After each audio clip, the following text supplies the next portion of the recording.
Hey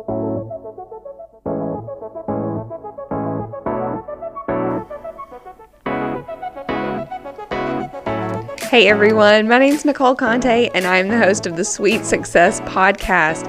I'm joined with Erica Wilson, who is a therapist at the Olive Branch Counseling Center, and Taylar Posey, who's a life coach with 4031 Life Coaching and Consulting right here in Alabaster, Alabama. We talk all things mental health. Mental health? Or mental health. I mean, but we are providing help. We're helpers. Help for mental health. It's okay, Nicole. Yeah, it goes together. Words are hard sometimes, right? Y'all, you know, we're helpers. Hard. Speaking of mental health, okay. So today we're going to talk about OCD, and I feel like it's a very broad topic, right? Mm-hmm. It's huge.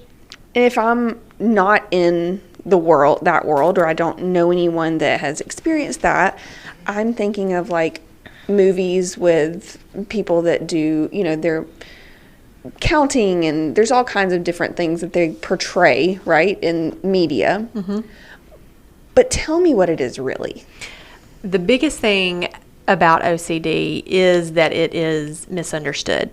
Mm-hmm. And I think it is because of what we see in movies or what we think OCD is. And I guarantee you most people think OCD is just simply, oh my goodness, I have to touch the doorknob 27 times or I'm going to have a bad day. Mm-hmm. Oh my goodness, I have to wash my hands 33 times or I'm going to have a bad day or something's going to happen to my family.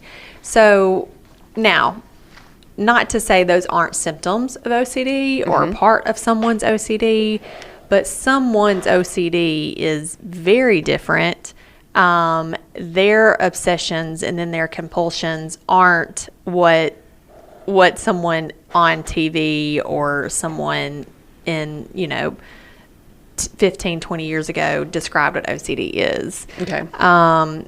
Everybody has a different type of OCD. It's not just one thing that leads to it. A lot of times there are a lot of different components.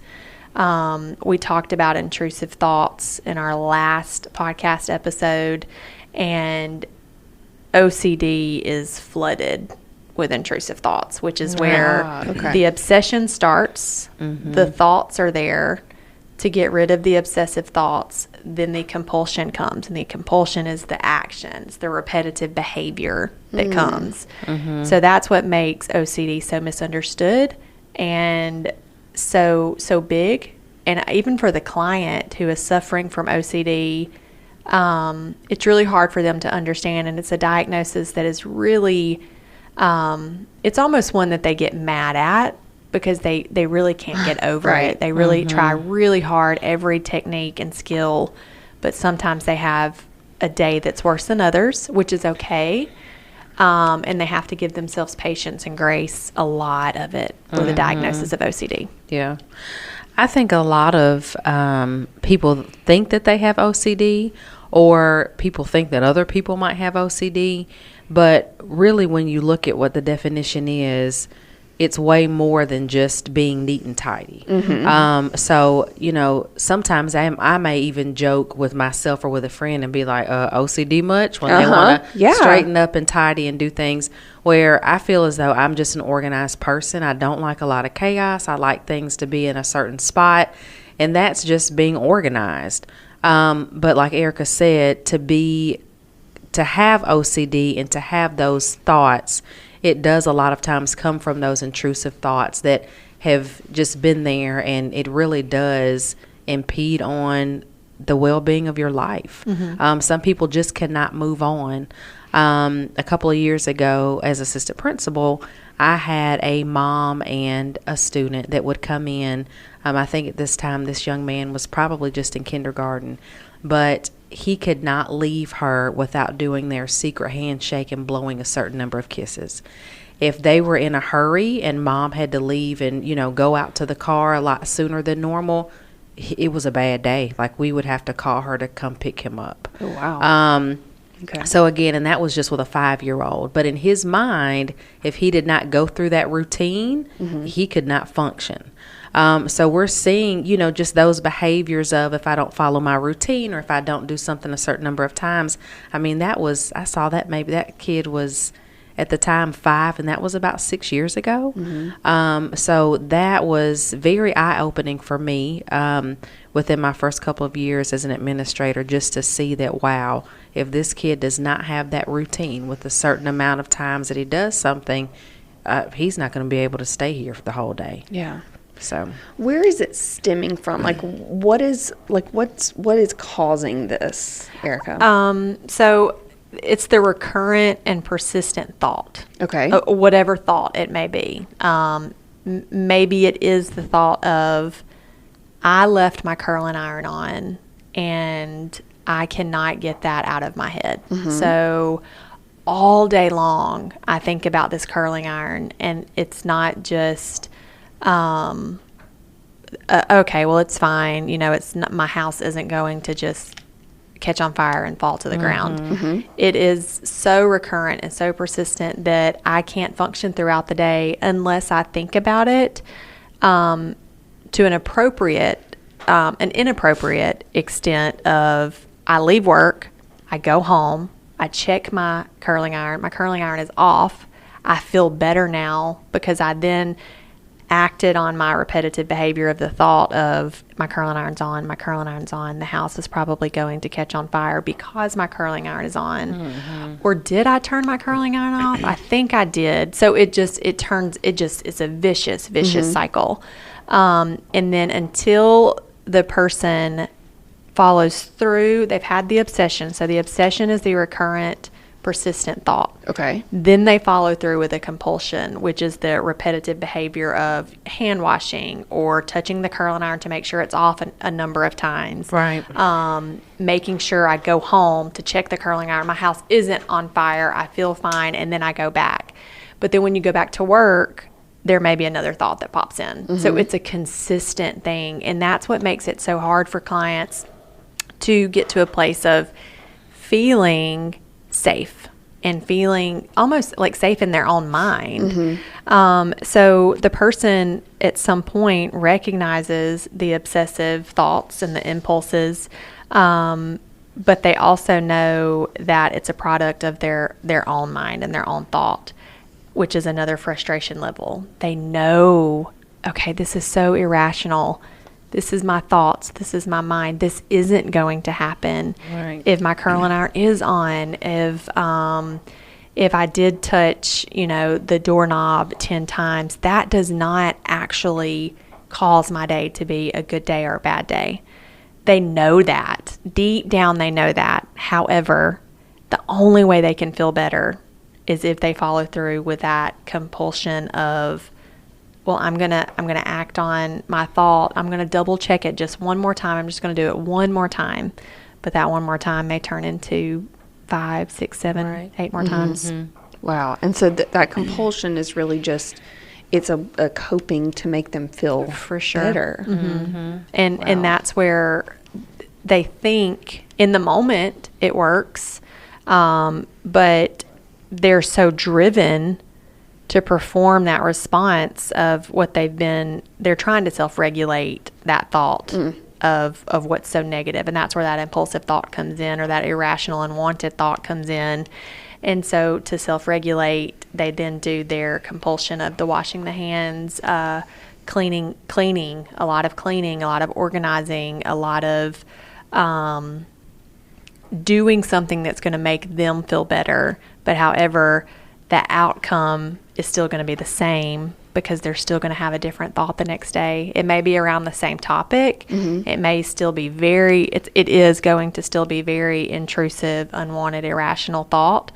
But that's what makes this one so complex, because the client knows it's a battle they're fighting within their own head, that they want to forget so badly, but they've been trapped in it so long. And to answer your question at first, it stems from probably something that happened a very long time ago in their life, about childhood. For example, if you have a fear tactic mom and you have it's been instilled into you, you know, oh my gosh, you moved that really big heavy mirror. Why did you move that? It could have fallen on you in the middle of the night and you would have died. Wow. Okay?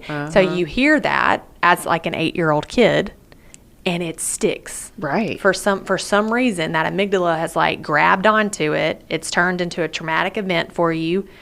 And every time you may see a heavy mirror, or you may fear something, that fear tactic that was put onto you for so many years ago, it's stuck. And then now every time you may see a mirror or you move a mirror, you're automatically taken back to, this is probably going to fall on me and it's going to die. I'm going to die and I have to do something about it. So it's something that came from somewhere that our brain adapted to, and then we have then turned it into a traumatic event. Or, and like you said, Erica, even with the curling iron example, let's say you did know somebody whose house burned down by keeping something plugged up, or, you know, something sparked and the house burned down and people passed away that were in the fire and all these other things. All of that can still be in your mind. So whether it's something you experienced as a kid, or if you know somebody, or maybe it was your house that burned down at some point, because of those events that have happened in the past, you are now obsessing over every single thing that could possibly create a spark or a fire in your house. But in order to get over that, you're checking every single thing that's plugged up. Nothing can be plugged up in the house. But then I think what we need to realize as adults, for those of us that are listening that are adults, when even though we're trying to protect our children or protect other people in our lives from, don't move something heavy because you might get hurt, saying things like that over and over again, especially to little kids, they hold on to stuff like that and we don't realize it, but we can start creating some of these behaviors and traumatic experiences and obsessions in children just based off of our fears, or based off of the things that we say, in hopes that, you know, in the event we're just trying to be protective. Right. But if everything, or every time something comes out of our mouth, it's be careful, don't do this, don't do that. Or if we're always bringing up negative things in the news, someone younger can hold on to that, and it could really create problems down the road. That's a very good word for sure. So when we've got these thoughts that are turning obsessive, we're doing these compulsions to try to cope. Where is the hope there? Where is the help? Yeah. What do we do? So, in that aspect? OCD, a true diagnosis of OCD, and we have to remember that everybody who has a diagnosis of OCD, it's very different for almost every client. I haven't seen one client who has a true diagnosis of OCD that has almost exact symptoms. So we have to remember that with a true diagnosis of OCD, and it is controlling your everyday life, there is hope for it, but it definitely comes from possibly medication, but 100% from treatment and therapy of being able to talk about these unrealistic, irrational thoughts. Because what's happening with the client who's struggling with OCD and the compulsions that they do to their obsessive thoughts is what they're really trying to do is to prevent or reduce a distressed situation that they're in. And they're trying to prevent a very dreaded event happening to themselves, whether it is something that they've completely made up in their mind from something that was said to them years and years ago, or it's something they've created into their mind.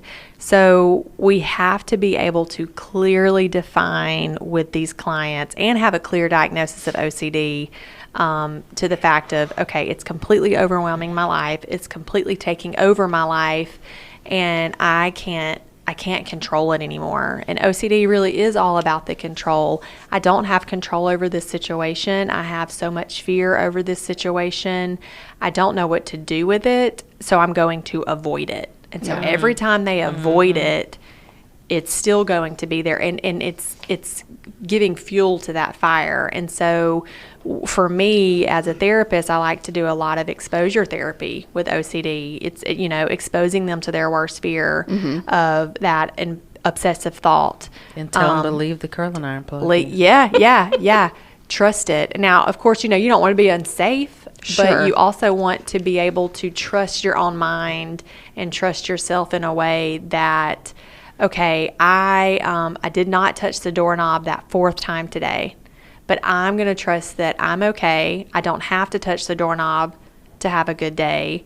I end up having a good day, and then I have to remind myself the next day, I didn't touch the doorknob 4 times yesterday and it was a good day. That means today I can touch it 3 times and it still be a good day. And then each day gets better. Right. But it's definitely a diagnosis that you have to just be very careful with and very patient and very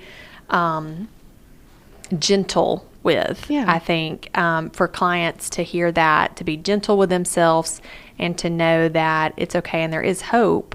But it's a very complex diagnosis because it's something that they understand, they know, they don't want the thoughts, they don't want the compulsions, they don't want to have to do the repetitive actions. Right. But they are doing them to try to protect themselves Right. and prevent something bad from happening that more than likely isn't going to happen. But it is all about self-regulation and control.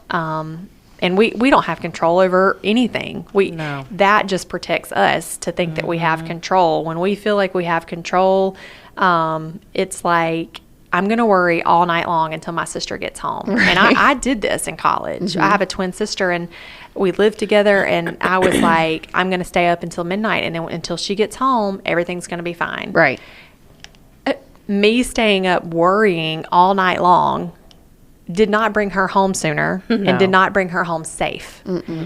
But when she got home, or if I called thousands and thousands of times to be like, you have to come home. We're twins. We're the same age. I didn't have to tell her to do anything. She could do her own thing. But for me, when I did that, and then when she showed up back at home, I felt fine. Yeah. I felt that I controlled what happened, and then the outcome was she made it home safe, and then I felt as though my worrying got her home safe. Right. And that is very unrealistic. But it's something I did, and it's something I talked myself into to make myself feel better. Yeah. And I knew it was unrealistic. So when these feelings, these thoughts, these feelings, and these compulsions, I guess, are becoming unreasonable, are overtaking our life, that's the point where we feel like we should really seek out help. Yeah, right? for sure. Just kind of like what we said in our last podcast with intrusive thoughts. When you feel as though they've become paralyzing, they're hindering you from moving forward and doing the things that you need to do. When you've gotten to the point to where you feel hopeless and you can't do anything about it, you do need to try to seek out help. Because a lot of these thoughts, like Erica said, they are very unrealistic. I think there's a quote that says 99% of the things that we think are going to happen in the future never do happen, or the things we worry about. And it's so true. Our pastor for the beginning of this new year talked a lot about worrying and how we feel as though if we worry about things for a certain amount of time, or if we worry about things enough, everything will be okay. When in reality, as we've said, we have control over nothing. Right. Worrying just causes more stress and anxiety for us. So talking to someone about it, if you do believe in God, praying about it also helps. Trying to distract yourself by doing other things, whether it's taking a walk or working out, watching TV. A lot of times, because I have such a busy day with being at a school and then, seeing clients in the evening, sometimes I just watch TV, and it's probably dumb TV. My husband says it's trash TV. Mindless. I call it mind-numbing. It's reality TV, Yes. but I like it because I don't have to think about anything. I can just sit there and watch it, and it's entertaining.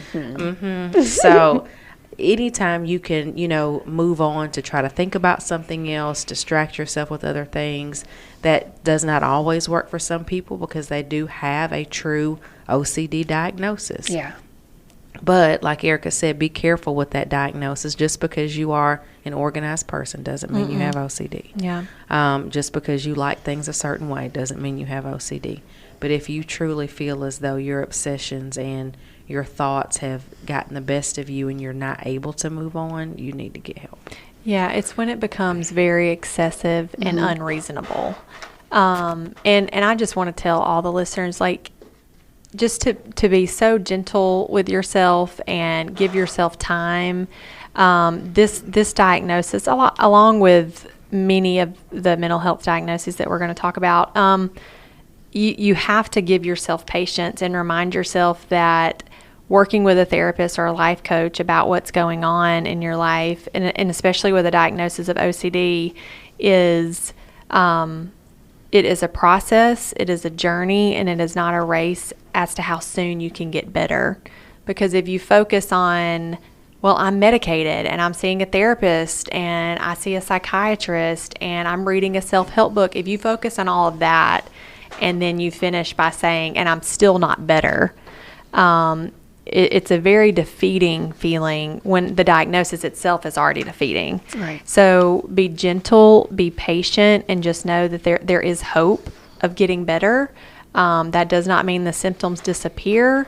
It means that you are going to have to do the hard work with your therapist or your life coach to be able to manage your symptoms in a healthy way. Right. Yeah. They do not have to control you anymore. And your diagnosis doesn't control you, and it doesn't define you. And you also don't have to wear the diagnosis on your forehead for anyone else to know or see. Right. You don't have to, even though we see people give their entire life story on social media, you don't have to tell anybody you have OCD. No. But it is a process, though. Don't think that you're going to go to a therapist or a life coach and be cured in one session. It is a process. Like Erica said, you may not feel better even in a month. We hope that we can give you the tools and the steps that each day gets easier, but neither one of us can promise, oh, you'll never have OCD again. Come see us. Yay. Right. That would be very sad and unrealistic of us to tell people. We hope that we can give you the tools that you need to make each day better, but it is going to be a process. It might be something that you have to work at every single day for the rest of your life. Some people may not have to, but don't think that there's just a cure-all and after one session or one talk with someone that you're going to be cured forever. Love it, guys. So there is hope out there. Reach out, speak with someone, speak with a life coach, speak with a therapist. There's hope for us all, for sure. If you have questions, please send them to us. We'd love to know what you want to hear about on our podcast. Thank you, ladies. Thank you. Thank you. You have been listening to the Sweet Success Podcast with licensed therapist Erica Wilson and certified life coach Taylar Posey. If you have questions or topics you'd like to have addressed on an upcoming podcast, please message Erica on Facebook at the Olive Branch Counseling Center or Taylar on Facebook at 4031 Life Coaching and Consulting. Spell out 4031. For more information on Erica Wilson and all that she offers, visit theolivebranchcounselingcenter.com. And for more information about Taylar Posey and her services, visit 4031.org. Spell out 4031. Thanks for listening, and we look forward to our next time together. Please subscribe to this podcast on your favorite podcast platform. This podcast is produced by yourpodcastnow.com. Let us produce a podcast for you.